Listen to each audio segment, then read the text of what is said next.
Man, what's up, guys? We're here with the Street Comanche today, and we're finally gonna do it. It's windy outside, so I'll keep it short, but we're lowering the Comanche today, and I'm gonna show you guys how. We're gonna do the opposite of what most people do with their Jeep Comanches, but this one is a special breed, and it deserves to go down. So I'm gonna show you guys what's up today. This is it before, and you will see it after, and I'm gonna show you guys what you need and how to do it. So let's go.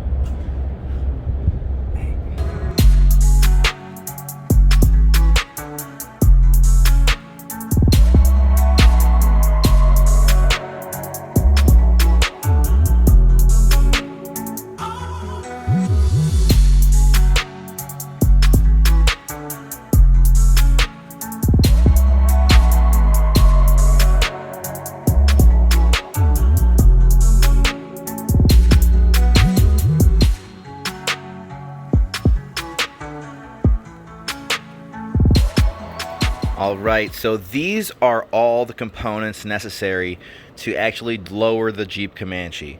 What we have here are some 3-inch lowering blocks for the back.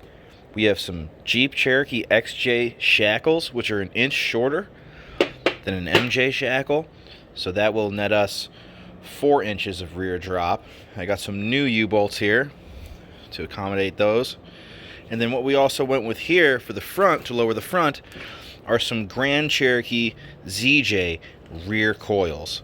Now there's a few ways to lower the front. You know, a lot of people cut their springs and different stuff like that, but from the research I've done, ZJ rear coils ride the best. So we're gonna throw these in there. If I need to chop a little bit off the tail, lower it a little bit more, I will, but these are gonna sit in the perch perfectly and do what they need to do. So I can't wait to get all this in there and see what kind of drop we achieve. Now I did take it one step further, and I did a little bit of extra research, and I got some new shocks for the front. These are a shorter stroke shock. These are off of a early 90s Ford Explorer. So these have the same type of eyes and mounting and everything, but they are just a much shorter stroke shock. I went with I don't know if they were like a police package shock or something like that, but they should perform pretty well. And I also got a new steering stabilizer to chuck in there as well. So this is just something else you can do. I haven't figured out a rear shock solution yet, but these should perform better with the shorter stroke once the truck is lowered. So we'll see how these go. And this is the part number for those shocks. So we're not really going to waste too much time. We're going to get right into it. It's going to be just like any other suspension job. We're going to loosen the sway bar links, take out the shocks, drop the axle, pull out the coils, put in the new coils, and see how it goes. We're also going to yank these bump stops out and see what we have to do with those. But let's get into it and get this front knocked out. Shouldn't really take too long. Let's go.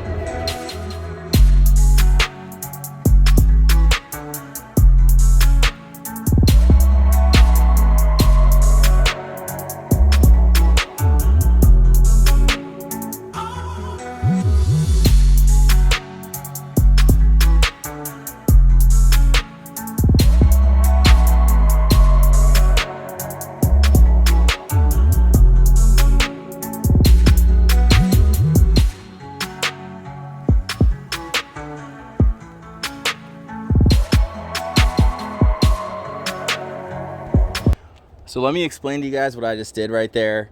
I went up in here, removed the shocks. Bottom bolts are 13s, top is a 14. Yanked the shocks out, disconnected the sway bars. That's a 15. And I also disconnected my track bar, which is a 15 as well. Notice that it's pretty shot, so good thing I have a spare one of those. We'll swap that in there. So we let the axle droop. I got the springs out. I just cut them out, honestly, because I'm lazy right now and I have like 20 pairs of factory coils laying around. So we're gonna throw these ZJ coils in here. We're gonna throw these new shocks in here. We're gonna throw these new suspension components up in here, and we will see what kind of drop we get when we get it all back together. So let me slap all the new components back up in here, and then I'll show you guys when it's done. just for a quick visual representation, here is a rear ZJ coil, and here is a stock XJ or Comanche coil, MJ coil, and then here is a stock shock next to the new shock. So you can see it's about a couple inches shorter at least.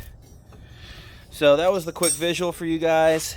Yes, I'm swapping out my brake lines. Those are totally trash, and it's gonna look pretty good when it's all done, so stay tuned. All right, so we got the shocks in and buttoned up. Everything's tightened up. Coils are in, bump stops are removed. We have the sway bars reconnected, new track bar installed, and we should be ready to see where this bad boy sits. So the front was at 31 from the fender to the ground. The rear is at 33 from the fender to the ground. So I'm about to drop the front down, throw the wheels back on and drop it down, and we will see where it ends up. Let's go. Full rice mode engaged. Let's go.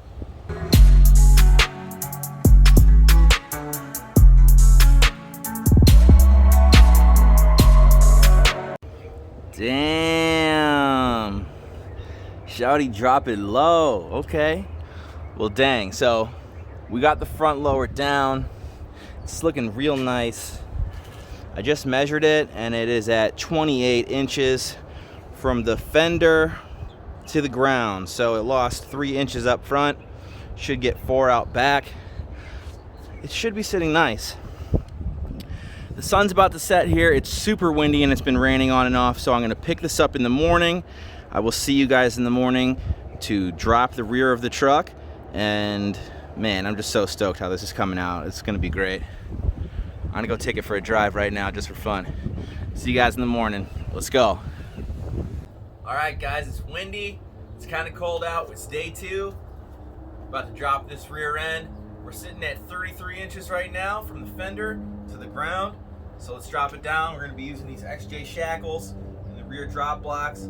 Let's see how it goes. Stay tuned.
Okay guys, it's windy, so let me quickly explain what I did here. First, I swapped these shackles out for the XJ shackles, which are an inch shorter. These are 21mm bolts here for your shackles. Remove these and you'll be fine. Obviously support the axle first, then you can remove these. Just take a little bit of tension off the springs. Remove your shocks, which are an 18. Remove the lower shock nut. It's an 18mm. And then You can support the axle, remove your 19mm U-bolt nuts, raise the axle, slide in your blocks, put in your new longer U-bolts, then zip them back up, and then put your shocks back on. So that's the long and the short of it. And also, don't forget to flip your proportioning valve so that way it rises and doesn't get jammed or bent or anything like that. So there we have it.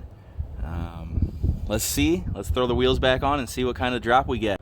Oh, I almost forgot to mention, don't fully tighten these until the vehicle is under its own weight. So get it under its own weight and then tighten these bushing bolts so you don't ruin your bushings.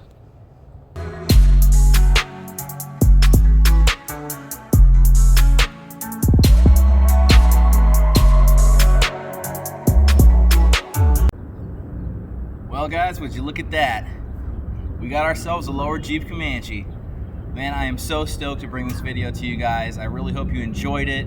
We ended up gaining, or actually netting, about a 3-inch drop in the front and a little bit over a 3-inch drop in the rear. And with the tires, that's over a 4-inch drop all the way around. It really set this truck off, and man, I've been waiting to do this for a long time, so I'm stoked. It's pretty easy and cheap. You guys saw what it takes, and I hope you guys really enjoyed this. I'm gonna have a whole bunch more videos on this truck coming up soon, so like, subscribe, and stay tuned.